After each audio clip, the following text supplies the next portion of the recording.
So, I mean, like I said, we have more resources under our shores and our lands than any other nation, including Russia, including Saudi Arabia. We just don't have policies in place that allow us to access it.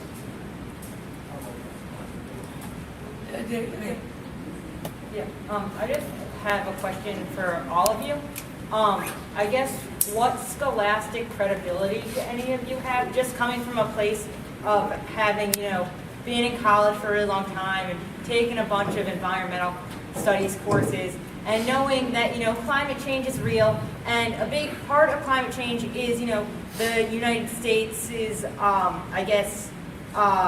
gluttonous, consumer-driven, abusive, exploitative lives. I've heard these things from...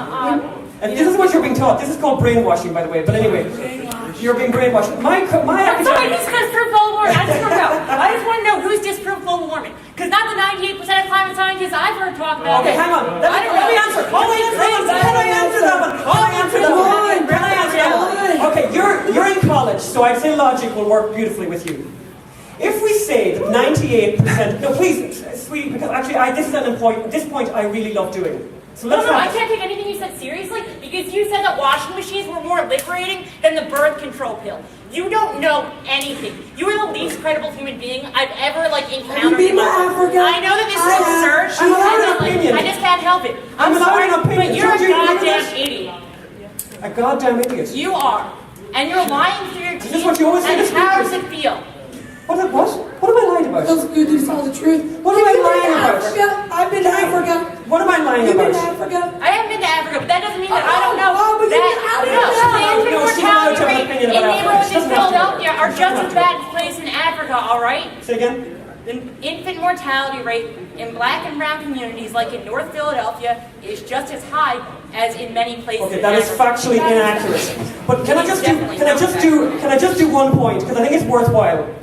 Even though I've just been personally insulted, which I think is an extraordinary thing for intelligent people to do, if she was talking about academic background. That's not what an open-minded person does. But let's just look at what she said, because I think it's really worthwhile. So she said that 98% of scientists agree that global warming is a major problem, basically. That's what she said, 98% of scientists.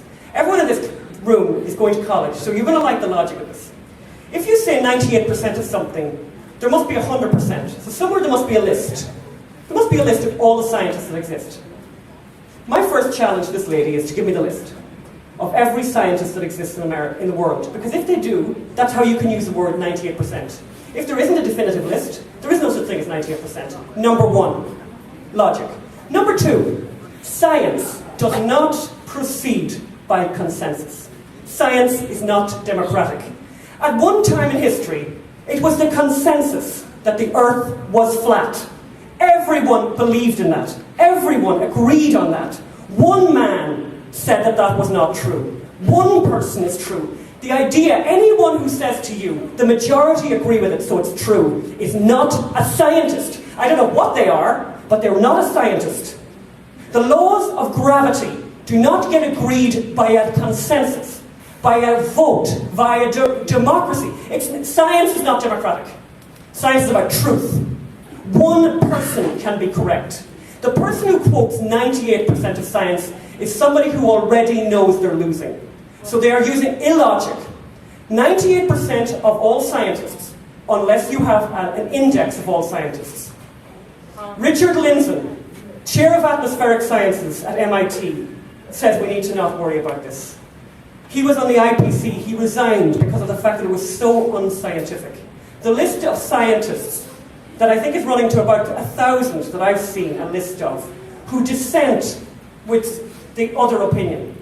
It grows all the time, but it doesn't really matter how big the list is. It doesn't matter. Because the truth is the truth, and it's not done by majority. We can't all vote in this room about the laws of physics and make it right. And I would like the lady who insulted me earlier to at least acknowledge my logic, at least acknowledge that logic, because she is obviously a highly educated person, although I question that. Anyone who needs to insult, anyone who needs to use ad hominem attacks against the speaker is someone who is obviously really shaky on their facts.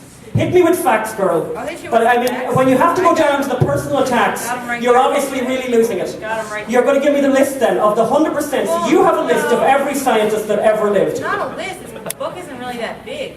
But I do have some notes about the IPCC, which is the Intergovernmental Panel on Climate Change. Intergovernmental, not interscientific. It's a governmental panel. It's not scientific. Yes, yes it is. And it was evaluated research from over 130 countries. Great. Some of them were actually part of the European Union. And, you know, the What does that European mean? Union uses... What about the European Union? Like, I'm just saying they use a lot of really great, I don't know... Really great what? Sustainable energy practices. Oh my God, okay, stop. Windmills. Stop, we have to stop you on that.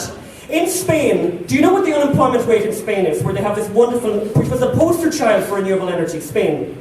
They have over 20% unemployment. And how many of them have health care and get to eat food all the time because their government takes care of them?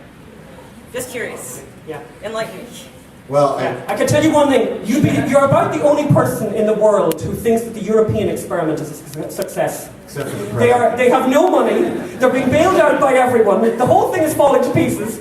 And look at her. My God, you need to read a newspaper. You have got to be informing yourself. The European Union are about to crumble. The euro is about to crumble. Are you aware of that? And the US dollar's doing so good right now? It's doing a lot better. It's doing an awful lot better. Europe is falling to pieces. You do know that now, do you? Don't you? You know that they're rioting in Greece. In Greece, people retire at 50, and they can't continue to pay them. Greece has no money. You do know that. You do know that. You know that in France, there is an incredible problem. They're spending more money than they have. You do know this. Ireland, where I'm from, we are in such bad shape, we have had to give over the sovereignty of our country to the IMF. The IMF had to come in to run Ireland. Do not sit here and try and explain to people here that Europe is a success. You are one girl in a million who's going to believe that. The whole world is acknowledging that the European experiment was a mistake. Well, then what experiment worked? The American experiment! The American experiment! Let me make a point on that. God bless America. This is the only country. Everyone's trying to come here. I don't think Cubans are stupid, by the way. Cubans swim with sharks to get to this country. And they're drilling for oil. Yeah. They swim with sharks. I mean, That's hilarious. this is amazing. Europe, oh my God. The United States of America. I want to quote on People die. They hide in trucks and vans. They give their life. They give their children to come here. And you think we're foul? They read the newspaper. Do you not read these articles? The European Union, literally. I agree. is on Are there any other Okay, any questions? other questions? Any other questions? Thank All right. you. Thank you very much. Anyone who wants to write to me, by the way, my name is McElhinney. I'm on Facebook and I respond to everyone. I always respond.